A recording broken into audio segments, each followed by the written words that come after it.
Bem-vindos ao Pergunta Simples, o vosso podcast sobre comunicação.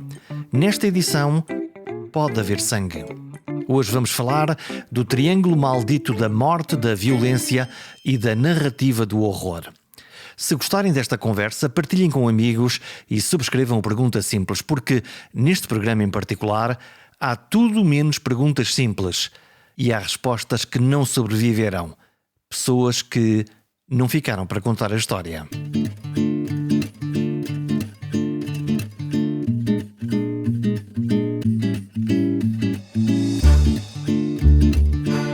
Crime, disse ela.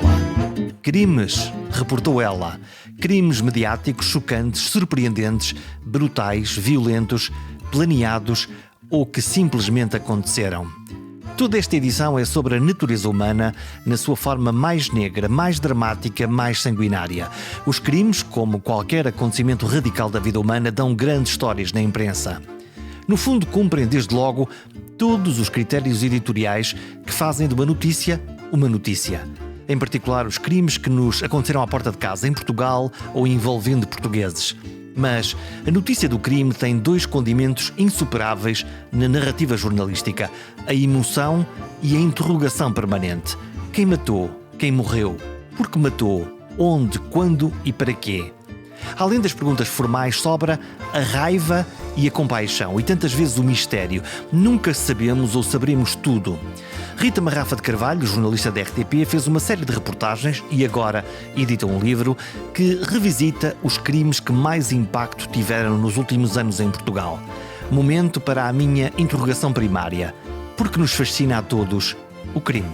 Nos crimes são coisas distintas. Se forem crimes de colorinho branco, acho que vivemos um bocadinho no misto da admiração com a Uau, revolta. ele conseguiu enganar não sei quantas pessoas. Eu acho que socialmente vivemos com um bocadinho de que audaz que ele foi, não é? Fugiu aos impostos. Mas depois com a revolta, não és mais do que eu. Tu roubaste-me por um lado e por outro lado, Exato. Foste mais inteligente do que eu, não é? Quer dizer, é aqui esta... Mas acho que são coisas muito no subconsciente, sabes? Ninguém assume, Ninguém assume isso, exato. Eu gostava era de estar lá. Eu se fosse... Mas isso é uma cultura muito portuguesa, não estou a falar do ato de roubar, o ato da cunha, o ato, a pequena corrupção que é, mete meio uma cunha para ver se consegues... Desenrasca-me qualquer coisa. É o desenrasque. E eu acho que nós aprendemos culturalmente a viver também assim, por idiosincrasias sociais e históricas. O que nos tornou muito capazes de adaptação, muito resilientes, daí os nossos processos de imigração resultarem muito bem, nós adaptarmos muito facilmente às diferenças e às alterações, isso tornou-nos muito resistentes. Mas eu acho que no caso dos crimes de colorinho branco, ou os crimes de corrupção, ou os de furtos, os roubos, este género de criminalidade, vivemos nesta dicotomia. No que diz respeito aos crimes de sangue, eu acho que se vive uma experiência diferente, que é a grande questão universal, que é o limite da humanidade perde-se quando se tira a humanidade a outra pessoa. E eu acho que Está na Bíblia, não matarás. É, porque depois vivemos nesta não só na pressão moral de que não se deve matar ninguém. Não é suposto matar ninguém. E com a culpa, que não é bem uma culpa cristã, é uma culpa... É uma culpa humana, é uma culpa empática. E acho que as pessoas precisam de motivos, de razões para. E quando alguém tira a vida a outra pessoa, é como se fosse completamente descaracterizada daquilo que a torna humana, aquilo que a torna um homem, uma mulher. Mas tu nos teus livros mostras, são 8 casos, já agora para quem ainda não leu o livro, e eu aconselho porque o livro é de facto sobre a natureza humana. Eu acho que este era o meu objetivo. Aquilo é a natureza humana, quer dizer, nós temos lá casos de grande fragilidade, casos de coisas que, como se costuma dizer, estava mesmo a ver que podia acontecer, até casos de pura maldade, Sim, de grandes desvios de caráter. Portanto, lá está, de alguém que obtém prazer até no ato de matar, quer dizer, que é outra... Que é patológico, não é? Portanto, é uma patologia. Não é um azar, não é uma coisa que aconteceu fruto das circunstâncias, é verdadeiramente um sentido de maldade, de vontade de matar o outro. Tu já te interrogaste seria eu capaz de matar alguém? Estou a fazer esta pergunta e digo-te porquê. Porque um dia tive uma conversa com uma amiga psicóloga, pessoa mais tranquila do mundo, mais zen do mundo, e que me disse: se alguém fizer mal aos meus filhos, eu se calhar tenho esse instinto dentro de mim. E eu, Não tenho a menor dúvida, qualquer um de nós mataria pelos filhos. Pelos filhos e provavelmente pelos pais. Em situações limite, que é quando nós somos testados, o descontrole do desespero, o descontrole da impotência leva-nos a um instinto grande de sobrevivência e de proteção. Não tenho a menor dúvida, qualquer pai ou mãe mataria. Este podcast é um podcast sobre comunicação. Porque tem tanto interesse as matérias de crime para os jornalistas? E já não estou só a falar dos jornais tabloides, que sempre mostraram o lado mais negro dos crimes, as televisões tabloides, mas no geral, talvez a rádio não, mas no geral há um interesse grande por contar um crime. Um crime de sangue, então, ainda por maioria de razão. Estes casos, aquilo que eu tentava fazer, e já lá vou à questão, ou aquilo que eu tentei fazer é o que normalmente não se faz nos órgãos de comunicação social, que é a tentativa de humanização destas pessoas. Eu tenho de perceber porque é que fizeram o que fizeram. Portanto, tu foste fazer um misto entre arqueologia e uma autópsia. E era para onde eu queria chegar. Este é um trabalho arqueológico e que vai muito ao encontro daquilo que são os grandes propósitos do jornalista, que é a história, o percurso e o porquê. Quem fez o quê, quando, como e em que circunstâncias? Responder às 5 perguntas. Estas perguntas fazem parte de qualquer percurso de investigação arqueológica ou histórica, não é? Mas quando nós vamos ver estes crimes relatados na imprensa, o que nós vemos é que há um turbilhão de informação e eu não vejo muitas vezes com essa clareza o quem, quando, onde, porquê. Ele está lá, mas há mais a declaração emocional mais gratuita. O vizinho, que pois é um salafrário, matem-no. Ou então não, ele era um grande vizinho, ele era um muito bom vizinho, uma boa pessoa. Mas os vizinhos são ótimos para fazer uma caracterização de personalidade, porque quase todos eles, a nota introdutória do livro termina assim: todos eles eram pessoas normais até matarem. Todos eram até não serem. Todos eram normais até matarem. A caracterização dos vizinhos mostra o quão dissimulada muitas vezes é uma vida inteira destas pessoas, como é o caso, por exemplo, do Capo Costa.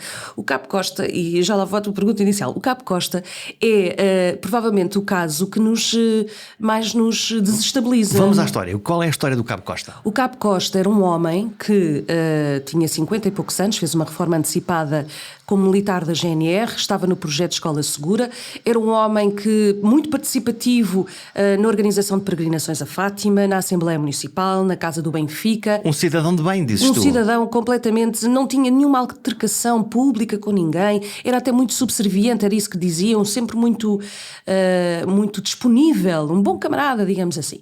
E entra a pré-reforma e começa a matar. E matou 3 jovens e já estaria outra na calha, segundo a investigação apurou. Matou porquê? Porquê é que matou estas raparigas? É desses crimes que estamos a falar. O caso do Capo Costa é curioso porque não havia um único sinal, um único vestígio de que este homem um dia lhe desse um trigger, não é? E um gatilho e começasse a matar e começasse a desenvolver prazer nisso. Esse é o ponto. Esse é o ponto. E daí ele ter a caracterização de serial killer, porque ele começou a mostrar uma compulsão para repetir o ato. E o período de arrefecimento, que é a adrenalina de matar, a adrenalina de sentir que escapou e que pode voltar a fazê-lo, que cria um certo... Uau, o super-homem conseguiu exatamente. fazer. Normalmente isto está sempre muito associado a características de poder e sexualidade e... curiosamente, ele fez isto com 3 jovens que ele viu crescer, eram vizinhas, num raio de 2 ou 3 quilómetros de onde ele vivia. Gente próxima, portanto... Ele esteve nas buscas, quando as miúdas desapareceram, esteve nas buscas de algumas delas junto dos pais. E dando inclusivamente desculpas porque é que elas teriam desaparecido. Uau! E o que é mais curioso é que este homem que tinha características tão públicas, tão abonatórias... Públicas virtudes, vícios privados... Na intimidade tu percebes que há ali de facto um desvio. Depois de ouvir e ver as escutas telefónicas que foram feitas, as conversas dele com a mulher revelam uma personalidade totalmente diferente, desempático, sem sentimento qualquer de arrependimento, de culpa e sempre apresentando justificações para os seus atos. Isto já depois de ter cometido os crimes. Já detido. E, portanto, não ter essa sensação, não ter essa humanidade, essa percepção do quão grotesco fez e daquilo que cometeu. E é curioso porque depois lendo essas transcrições também ficamos com a sensação que só se estragou uma casa, mas porque a própria relação com a mulher é estranha. E estamos a falar de um homem que tinha 2 filhos, um deles era militar da GNR, está com uma licença sem vencimento já de baixa psiquiátrica até, já há muito tempo, porque é difícil viver com esse peso. Porquê é que a comunicação social lhe apraz tanto fazer este tipo de coberturas? Porque o público gosta. E porquê é que o público gosta? Porque é, acima de tudo, o desconhecimento, por aquilo que eu falava há pouco, o desconhecimento como é que alguém comete aquilo que... É um mistério? É um mistério. Como é que alguém comete aquilo que eu nunca conseguiria, a maior parte de nós jamais conseguiria realizar. E este caso Cabo Costa... parece, quer dizer, lá está, para mim também um mistério, parece um crime de motivações sexuais, de alguma maneira, sim. Sendo que estes são aqueles que nos chocam de uma forma muito grande, mas se nós olhamos para o fluxo das notícias nos últimos anos, não sei se o caso aumentou ou se nós estamos mais atentos, é uma dúvida que eu tenho, o número de crimes violentos, em particular sobre as mulheres, não só, mas geralmente sobre mulheres, por razões sexuais ou de ciúme, estes crimes a quente começaram a fluir e a aparecer em vários sítios, e com um sinal que é: isto aconteceu, muitos da comunidade, os amigos, a família e afins, estavam a ver que isto podia acontecer e nós como sociedade não estamos a conseguir parar este movimento. Ou não? Ou tu achas que é um caso típico em que as notícias estão demasiado próximas do objeto e então são poucos casos importantes, mas que agora se deu uma grande relevância social? Não, há um motivo para aumentarem os crimes violentos sobre as mulheres, os femicídios. E o motivo central é porque as mulheres começaram a sair de casa. Femicídio, tu não dizes homicídio, femicídio. Tá, depois uma... Porque não é uma categoria de crime aleatório ou associado, tem uma especificidade que é um companheiro em contexto de violência doméstica mata a mulher. E o que aconteceu é que as mulheres começaram a sair de casa, as mulheres começaram a tomar uma decisão que não tomavam nos últimos anos. Ganharam uma autonomia, começaram a dizer eu quero isto ou eu quero aquilo, e a tradição, no seu pior, não lidou bem com isto. Não, o que aconteceu ao longo dos anos é que os casos de violência doméstica existiam, as pessoas seguiam aquele mantra cultural que é entre marido e mulher não se mete a colher, as próprias mulheres não saíam de casa por falta de independência financeira, por estigma social, por pressão familiar. Estavam presas. E continuavam em contexto familiar sofrendo. A partir de uma certa altura começaram a ter alguns dispositivos e utensílios para conseguir sair de casa. As casas-abrigo, maior intervenção policial, o facto de ter começado a ser um crime público, e esta tomada de iniciativa de posição levou a que muitos homens executassem uma violência mais forte sobre as mulheres, e daí terem aumentado o caso de femicídios. E tu tens neste livro tens, por exemplo, o caso do Manuel Palito. O Manuel Palito era o típico homem que aparece nas notícias regularmente, só que teve uma particularidade, ele esteve mais de 30 dias fugido à polícia. Havia uma caça ao homem. 34 dias, exatamente. Um homem sozinho, depois percebemos que a história não foi bem assim, que houve boas ajudas. O que fez Manuel Palito? Manuel Palito... já a mulher tinha saído de casa e foi até ao local onde ela estava a viver e atirou sobre a mulher, sobre a filha, sobre a sogra e uma tia da mulher. Há um pormenor absolutamente macabro que eu não quero e não posso comparar com a morte destes seus familiares, mas este homem vai mais longe, mata os animais, ou este é um monstro de Beja que também faz uma coisa desse género e depois mata os animais, quer dizer, o cão e o gato, quer dizer, é literalmente limpar tudo aquilo exterminar que... Exterminar toda a gente. No caso do monstro de Beja... as motivações eram totalmente diferentes. Só terminando o caso do Manuel Palito, ele acaba por matar a sogra e a tia. Na verdade era aquilo que ele de facto pretendia, porque ele considerava que aquelas mulheres tinham influenciado negativamente a mulher e incentivado-a a sair de casa. E é curioso Considera-as responsáveis e portanto mata-as. Exatamente. E atira também sobre a filha, não de uma forma brutal e sobre a mulher, mas quando é recebido, após ter andado tanto tempo fugido, quando é recebido em tribunal, há uma parte do público e da multidão que o aplaude. Porque ainda existe num ambiente mais rural e mais provinciano a ideia de... É uma ideia até que minoriza muito o papel do homem, que é coitadinho, a mulher deixou, o que será dele agora? Como se um homem não fosse capaz de viver. O desgraçado. Não consegue sonhar, quem lhe passa a roupa, uma vida inteira de trabalho para depois ser abandonado. Existe muito este estigma que na verdade ninguém percebe, que só minoriza a figura patriarcal, não é? O homem é um incapaz que precisa sempre ter a mulher. E havia muita gente a aplaudir, que era uma coisa que eu recordo-me que a comunicação social, nós todos demos referência a isso, porque era chocante. No caso do Francisco Esperança, que o chamado monstro de Beja, nós temos a comunicação social gosta muito de encontrar epítetos e cognomes. É preciso um título, é preciso um... Já agora, pausa, passo atrás... Tribunal, a chegada do arguido acusado de um crime grave, normalmente o que nós temos é... Vamos à narrativa da comunicação social. Vamos à Rita que lá está, com o seu microfone, com o teu camarada câmara. O que nós vemos são insultos. São, no fundo, uma condenação pública, logo ali. Essa narrativa... Tu contas essa narrativa ou achas que ela é acessória, que ela é ruído de fundo? Conto, porque é a justiça popular e nós sabemos que, infelizmente, a partir do momento em que os juízes são pessoas, estarão sempre permeáveis. Quer dizer, não há nada de automatismo nisto, não é matemático. As pessoas são influenciáveis, recebem inputs, sabem qual é a pressão social de uma condenação e nós temos um caso que é paradigmático e muito, muito revelador disto, que é o caso do Padre Frederico. Nós tínhamos reportagens só com o povo na sua real grandeza a balbuciar o que bem lhe entendia. Padre Frederico está na Madeira. Tem relações com jovens, relações homossexuais, acho que isto é... Conhecida só com um, que era o seu amante, o seu namorado. E que subitamente ele aparece morto numa ravina. Não. Foi outra pessoa. Uau. Foi outro jovem. Foi outro jovem que em tribunal nunca ficou provado que eles conheciam, inclusivamente. Então a narrativa que eu tenho na minha cabeça de que eles eram namorados e que havia uma relação errada.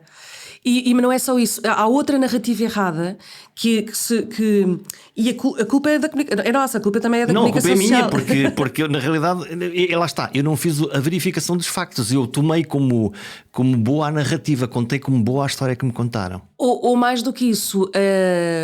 A narrativa do Ministério Público, ou a narrativa popular. Era essa a narrativa? Era a narrativa do Ministério Público era que este jovem estava no carro com o Padre Frederico naquela falésia, naquela zona da ilha, que era o dia 1º de maio, e que o Padre Frederico terá tentado um avanço sexual, o jovem não terá querido, o padre ter-lhe-á dado um murro, esmurrado numa das têmporas, né, no lado esquerdo, e perante o jovem, a perda de consciência do jovem, o atirou pela ravina.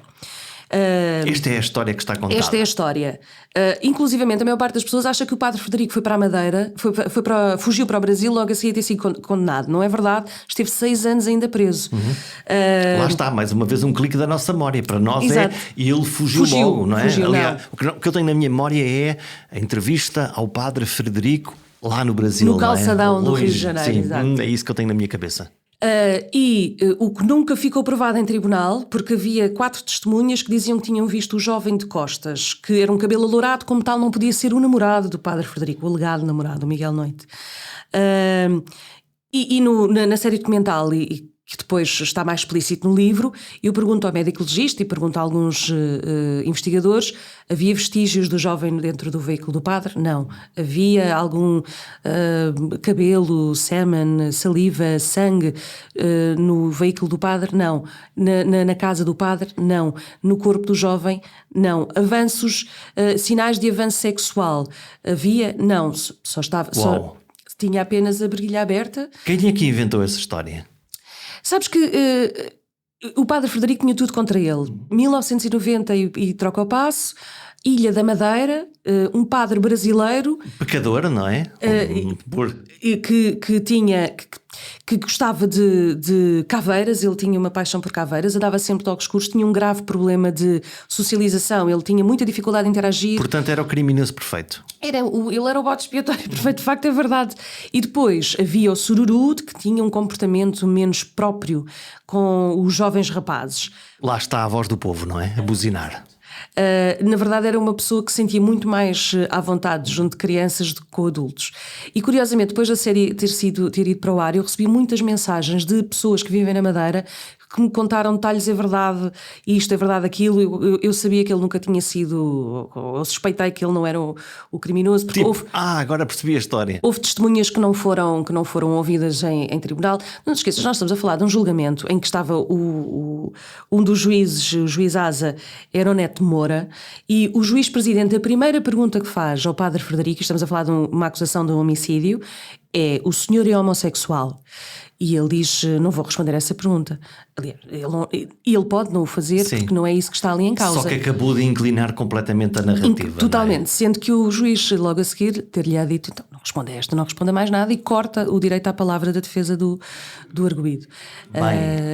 Mas vale a pena ver a série, porque foi filmado, que é uma coisa inédita na altura. Há uma coisa curiosa neste teu livro, é que normalmente os jornalistas e tu, quando faz notícias, é distante do objeto que está a noticiar, é uma testemunha profissional e, portanto, está a contar o que lá está. Factual, ponto. Neste teu livro tu não fazes isso, tu implicas-te, tu dizes: não, eu sobre isto, e estou a falar isto porque no caso do crime do padre Frederico, tu dizes: eu tenho todas as dúvidas que isto aconteceu como acabou provado em tribunal. Sim, a série, e foi isso que o livro me permitiu. A série, eu queria acima de tudo que fossem os protagonistas a contar a história, ou seja, todos aqueles que têm a primeira pessoa que tivessem esse palco. Eu fiz, eu senti, eu estive, eu ouvi, eu presenciei, e como tal a presença jornalística totalmente, ou do jornalista, não jornalística, mas do jornalista fosse transparente, seria apenas ruído. Ou seja, eu queria que a narrativa fosse contada pelos intervenientes, mas depois eu tinha todo um conjunto de análises, reflexões, de dados paralelos, de informações paralelas, telefonemas que recebi ou de e-mails que tive, ou pequenas conversas que não ficaram gravadas, tinha ali armazenado. Ficaste com contexto, ficaste com uma percepção. Fiquei com uma percepção e fiquei com, inclusivamente, alguns dados que não eram jornalisticamente relevantes para serem inseridos. E formaste uma convicção, no fundo.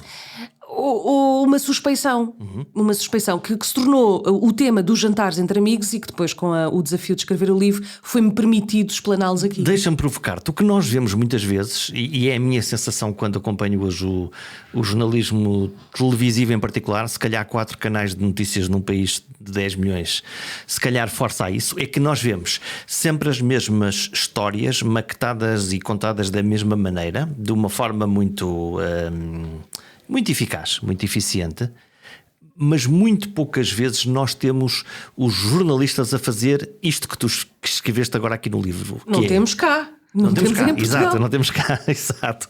Não há espaço para isso, não há espaço para contar ok, os factos são estes e, olha, e o que eu vi, o que eu percepcionei, o que eu antevi é que pode ser isto ou aquilo. Ou tu achas que isto iria inquinar o processo? Não acho de todo. Aliás, é falacioso nós acharmos que a comunicação social ou o jornalismo é objetivo. Não é nada objetivo, não há objetividade. Não digas isso, quer dizer, lá vai o mito. É factual, é rigoroso, é imparcial. E é honesto, espero. E é honesto, mas não é objetivo, é sempre subjetivo. A partir do momento que há um sujeito que filtra, é sempre subjetivo. E que escolhes a imagem, e que escolhes o som de baita, e que escolhes a pergunta. Isso é uma falácia, quer dizer, das primeiras coisas que eu digo aos meus alunos: esquece o jornalismo objetivo, isso não existe. Agora, nós temos um compromisso de rigor, de facto, de imparcialidade, de honestidade para com o telespectador, o ouvinte, o leitor. Agora, o que nos torna jornalistas diferentes dos outros, ou com uma marca própria, com um estilo, é isso, é a nossa subjetividade com que contamos a história. Ou de uma maneira mais apelativa, menos apelativa, escolhendo um soundbite ou escolhendo o outro. nesse contexto que eu falo da subjetividade. Acho porque é uma cultura à qual nós não estamos habituados e é pena, porque nós teríamos... Mas isso aos poucos vai acontecendo até na área da política, em que tu tens o editor de política que vai a estúdio fazer uma análise do contexto. Embora a política provavelmente é o sítio onde haja menos factos e mais narrativas. Ou não, eu tenho uma ideia. Mais ou menos, mas hoje em dia tu consegues ter... Ou no futebol, quer dizer, também quando... Assim, há um jogo... Os editores de desporto não se atrevem não tanto se metem aí, não é? se metem aí. Eu também acho que é mais terreno minado. Eu acho que sim, muito mais do que o político. Ou és dos meus ou és dos outros, não é? Quer dizer, é um ou bocadinho... comigo ou contra mim. E tal e qual, quer dizer, o que é para mim uma bizarria. Na política, lá está, nos factos políticos é interessante perceber o que é que não só o político quer fazer e porque é que ele se candidata. Eu acho que essa parte é interessante. É interessante interpretar a narrativa, mas lá está. Temos o jornalista a comentar a notícia, não necessariamente a fazer o que tu fizeste, que foi a anatomia do crime, não é? Que é, eu vou ver o que é que aconteceu e vou tentar perceber agora, sem a pressão do tempo, sem a espuma dos dias, vou tentar perceber o que é que aconteceu ali. É curioso que em quase todos os 8 casos tu tens novidades. Portanto, são notícias. São notícia. Por exemplo, no caso do Militão, fomos nós na RTP que demos a notícia que ele provavelmente daqui a 2 anos vai sair. No caso do Padre Frederico, foi a primeira vez numa entrevista que ele não negou ser homossexual. Ele nunca tinha falado disso com objetividade. No caso do Vítor Jorge, foi a primeira vez que os familiares de 2 das vítimas deram uma entrevista. Esse caso do Vítor Jorge, o crime da Praia do Osso da Baleia, assim que ficou conhecido, que é um homem que... numa noite mata 7 pessoas. Porquê? Há um porquê? Quer dizer, este homem é um homem perturbado, é um homem que tem uma doença mental e que se sabia que ele tinha uma doença mental e que não estava acompanhado, ou se suspeitava que tinha. A verdade é que este é um homem do diário. Ele achava que tinha. Ele é o homem do diário. Não é? Ele escreve. Este caso é absolutamente fascinante por causa disso. O Vítor tinha uma memória prodigiosa e escreveu durante vários anos um diário detalhado com datas e descrições desde o início da sua vida, desde muito cedo até matar. Na verdade, ele ainda escreveu um pouco depois de matar e de ter enviado o diário completo para o Correio da Manhã. Por isso é que é tão fascinante. Quer dizer, quando nós dizemos que havia motivos, há uma motivação. Não, há uma motivação que ele apresenta como motivação. O que é que lhe acontece? Porquê que é tão fascinante? O que é que dispara isto tudo? O que é que faz com que este homem, um fotógrafo, sim, e trabalhava como tarefeiro num banco. O que é que lhe passa pela cabeça? Qual é o gatilho?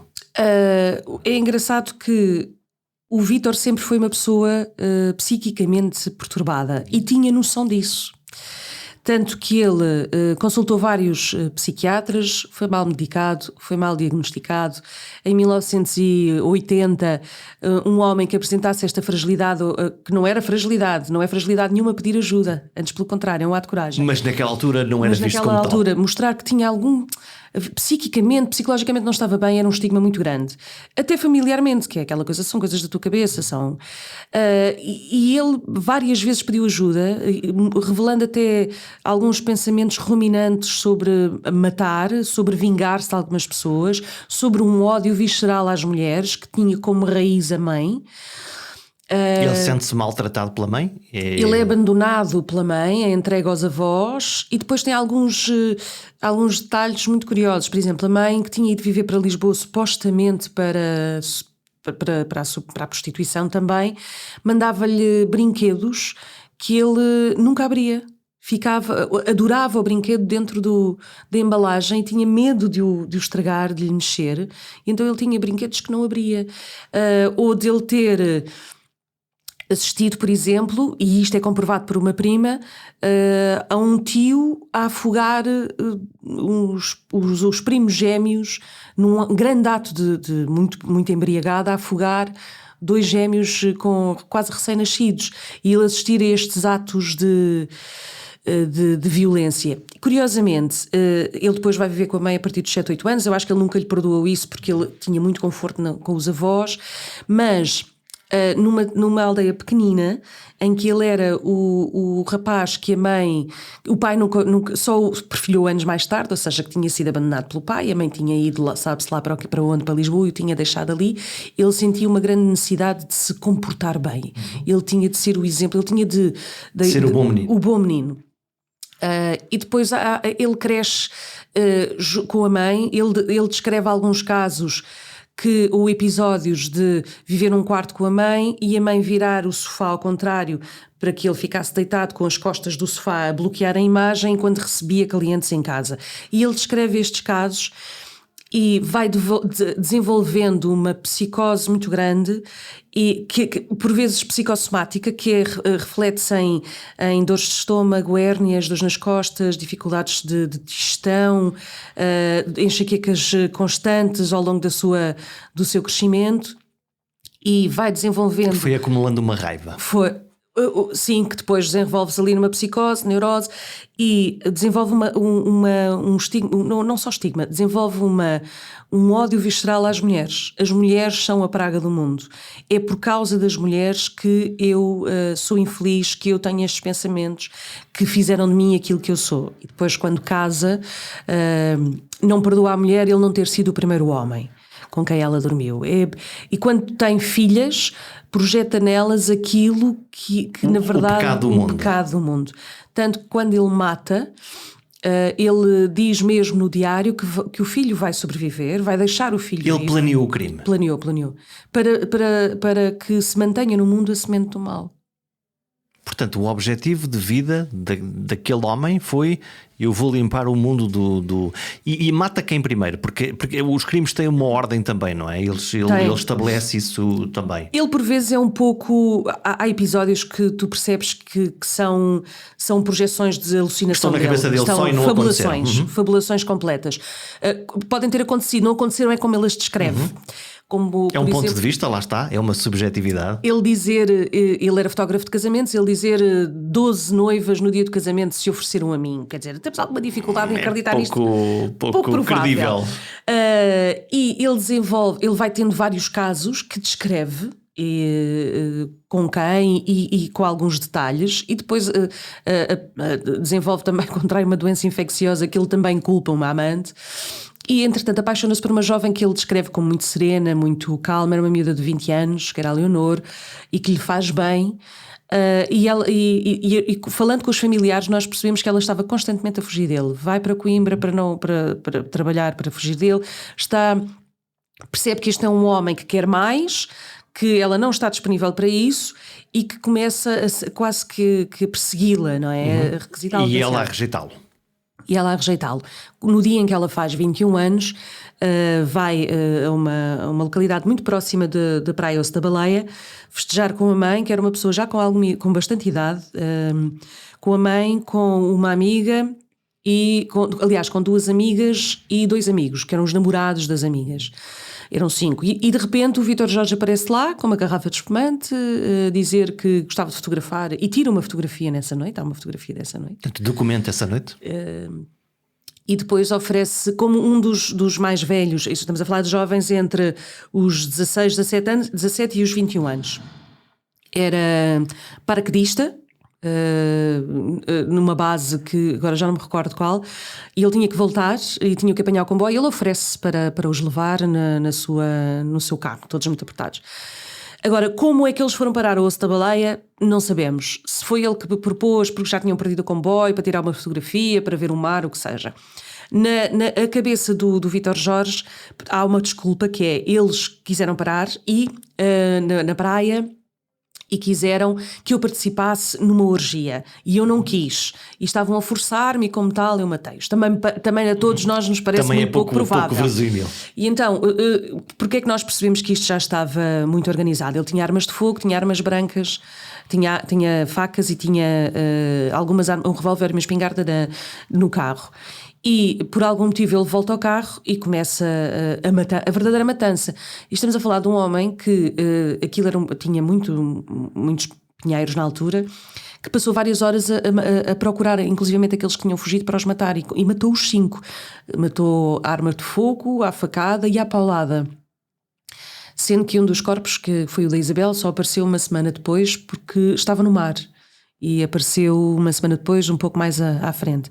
Depois volta à casa, de madrugada, acorda a mulher e diz: tive um acidente, atropelei uma pessoa, preciso que venhas comigo.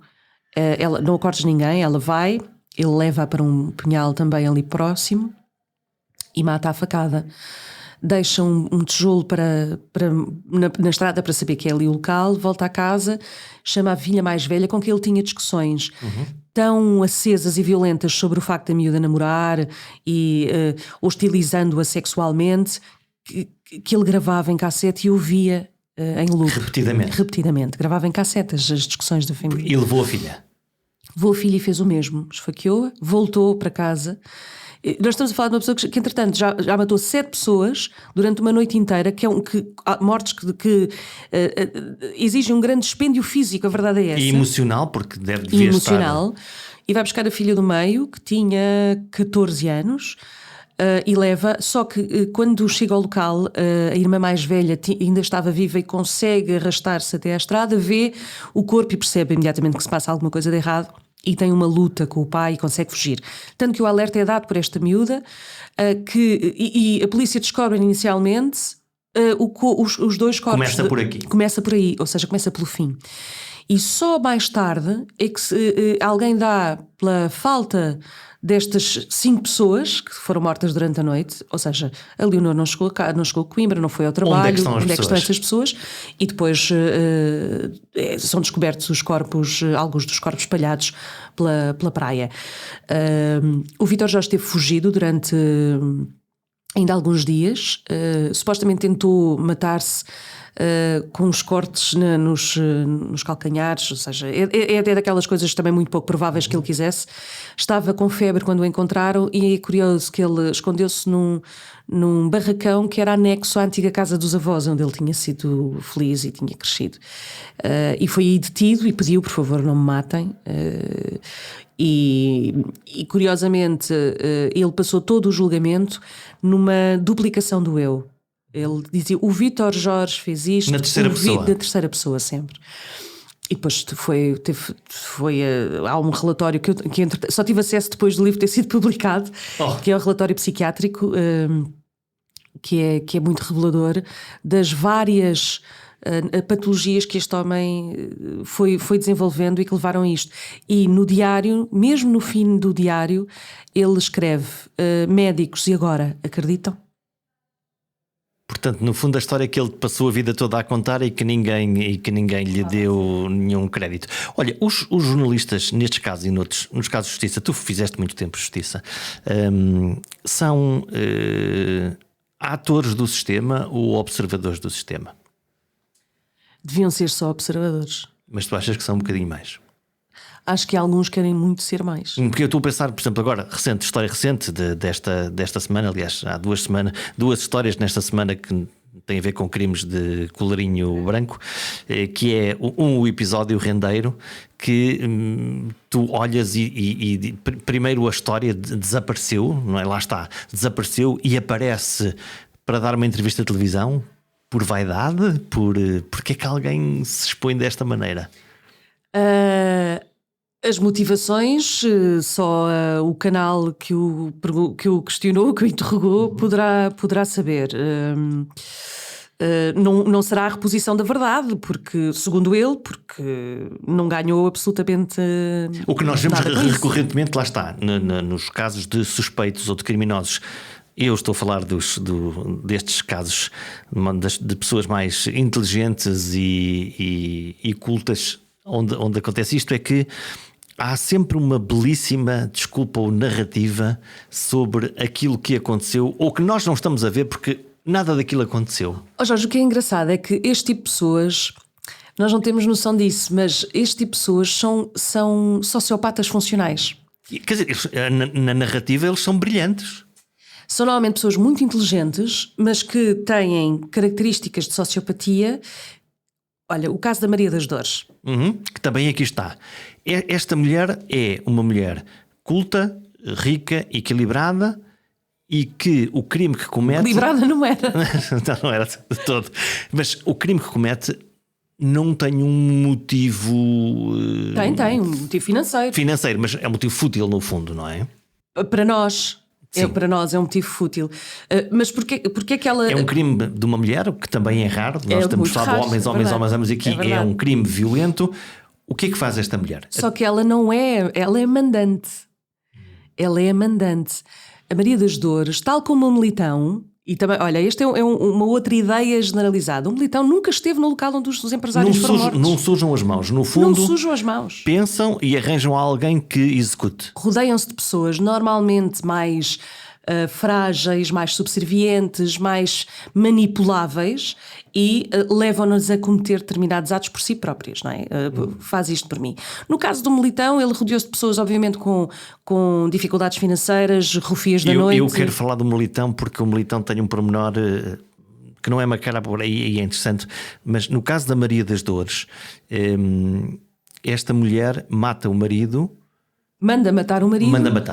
Manda matar porque sabia que ele se queria divorciar e ela ficaria com muito menos sustento financeiro do que aquele que ela gostaria. E porquê é que esta sociopatia se revela? É uma mitómana.